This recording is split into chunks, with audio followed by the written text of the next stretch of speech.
हरे कृष्णा प्रभु। प्रभु, हम medical device का business करते हैं। भागवत और आध्यात्मिक विचार के साथ आदर्श बिजनेस क्या है? क्या सीमाएं हैं? क्या सही दिशा है आज के युग के बिजनेस तो अनुसार? पूरा विश्व ब्रह्मांड कर्तव्य बोलिए, किसका प्रश्न है? कर्तव्य। कर्तव्य। यदि आप जैसे एक विक्रेता हैं दवा के, तो आपको नकली दवाई नहीं बेचनी। आप एक डॉक्टर हैं, तो आप मरीज के साथ धोखेबाजी नहीं करनी। आप एक मास्टर हो, विद्यार्थी के साथ धोखेबाजी नहीं करके संपूर्ण प्रयत्नशील होकर उसको पढ़ाना। ऐसे पूरा विश्व ब्रह्मांड के सारे कार्य समझ लीजिए। अब जैसे अलग अलग डिपार्टमेंट का हमें सबका तो ज्ञान है नहीं, लेकिन सबको एक जगह बांध दिया गया, उसे कहते हैं कर्तव्य कर्म। जैसे आप पिता हैं किसी के, पुत्र हैं किसी के, मित्र हैं किसी के, और समाज में आप कोई ना कोई सेवा लिए हुए हैं। आप अपने कर्तव्य को जानते हैं कि मेरे कर्तव्य का क्या स्वरूप है। बस उस कर्तव्य को भगवान की सेवा मानकर और नाम जप करते हुए करें, उसमें धोखेबाजी ना हो, अधर्म ना हो, बढ़िया बात बन जाएगी। पूरे पूरे विश्व ब्रह्मांड का एक ही उत्तर है, अपने अपनी जगह अपने कर्तव्य का पालन करना। अब जैसे मानो औषधि आपको पता है नकली है, इसके बेचने में मुझे बहुत लाभ मिलेगा। अब आप गड़बड़ कर रहे हैं। पता है कि मरीज इतने कम से ठीक हो सकता है, लेकिन लंबा बिल बनाने के लिए मुझे ऐसा, अब आप गलत कर रहे हो। पता है कि आपको सरकार पैसा देती है विद्यार्थियों को सही ढंग से अच्छे आचरण सिखाते हुए विद्या अध्ययन करा, अब आप गलत कर रहे हो। अगर नहीं समय दे रहे विद्यार्थियों को, आप गप्पों में समय लगा रहे हो, आप ऐसे व्यर्थ में समय दे रहे हो। ऐसे पूरे सिस्टम, आप कोई पदाधिकारी हो, आप कोई राष्ट्र के पदाधिकारी हो, आप किसी डिपार्टमेंट के पदाधिकारी, अपने अपने कर्तव्य का अक्षरशः पालन करे और वो कर्तव्य कर्म भगवान को समर्पित कर दे और नाम जप करे। वो महात्मा है, चाहे वो पदाधिकारी हो, चाहे ये राष्ट्र में सबसे बड़ा पद उस समय होता था चक्रवर्ती सम्राट पद। अम्बरीश जी चक्रवर्ती सम्राट थे और महाभागवत थे। जनक जी राजा थे और ज्ञानियों के गुरु परमहंस श्री सुखदेव जी के गुरु थे जनक जी महाराज। कह दो तो भगवान के अवतार, तो हम किसके हैं? हम भी तो भगवान के अंश है, अंश रूप में भगवान ही तो यहाँ स्फुरित हो रहे हैं। तो इसलिए मुझे लगता है अपने अपने बिजनेस शब्द से हम अल्पज्ञ हैं। अगर आप बिजनेस शब्द बोलोगे तो हम अल्पज्ञ हैं। अब वो से हम शास्त्रीय भाषा में अगर बोलेंगे तो कर्तव्य कर्म बोलेंगे। क्यों?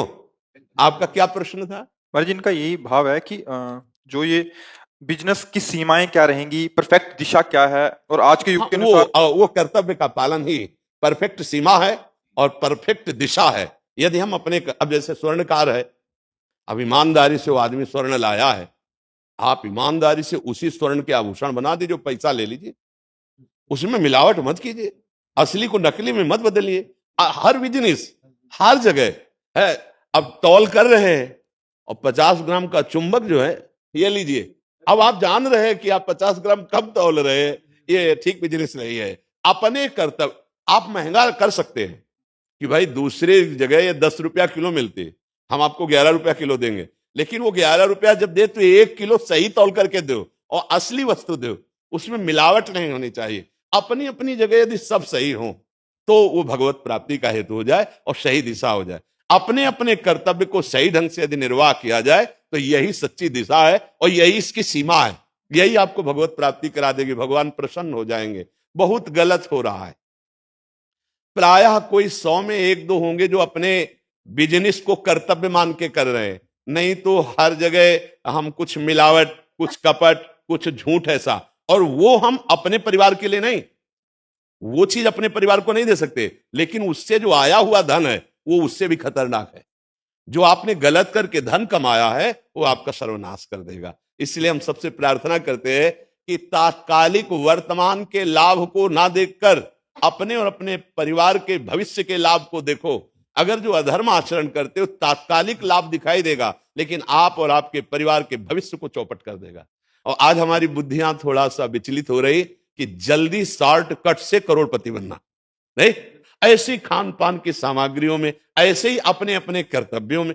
एक डॉक्टर हमारे यहां उसे भगवान मानते हैं, नहीं मानते कि डॉक्टर भगवान का स्वरूप है। अब मरीज ने अपने जीवन को आपको दे दिया, आप जो चाहे कर सकते। अगर आप उसके जीवन के साथ कपट करते हैं, उपहास करते हैं, आप कोई अनर्थ करते हैं, तो सबसे बड़ा डॉक्टर वो तुम्हारे साथ जब ऑपरेशन करेगा ना तो होश उड़ जाएंगे।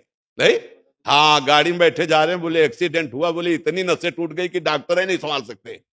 इसलिए अपने अपने कर्तव्य का यदि पालन किया जाए जब डॉक्टर के पास हम जाते हैं तो एक अपना भगवान मानते हैं, लिखित कर देते हैं कि हमारी मृत्यु के दोषी आप नहीं होंगे, मतलब अपने प्राणों को समर्पित कर दिया। अब आपको जितना ज्ञान है, धन की तरफ प्रधानता न रख के उसके प्राणों की रक्षा की जाए, यही भगवान की प्राप्ति का हो जाएगा।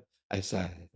यदि हम ये गंदे नशा ना करें, गंदे आचरण ना करें, गंदा भोजन ना करें, उसी पैसे को बचाकर अपने परिवार की सेवा में, समाज की सेवा में लगाएं, तो हमारा परम मंगल हो जाए। जैसे शराब पीना है, मांस खाना है, पैसे के बल से पराई माताओं बहनों के साथ गंदा आचरण करना है, जुआ खेलना है, ये आपको कभी सुखी नहीं कर सकते। अगर आप हमारे पास आए, हमारी प्रार्थना माने, हाथ जोड़ के कह रहे हैं, तो आपका परम मंगल हो जाएगा। और ये बात जिनके कानों में पड़े वो अपने जीवन को सुधार ले। शराब पीने से आपका स्वास्थ्य खराब होता है, समाज में महत्व नष्ट होता है, और आपका परिवार, आपने 100-200 रुपए की शराब पी और उसी की सब्जी लेकर घर जाते, बच्चों के लिए थोड़ा मीठा ले जाते, बच्चों को दुलार करने वाली वस्तु, तो आप परिवार के प्रिय बन जाते।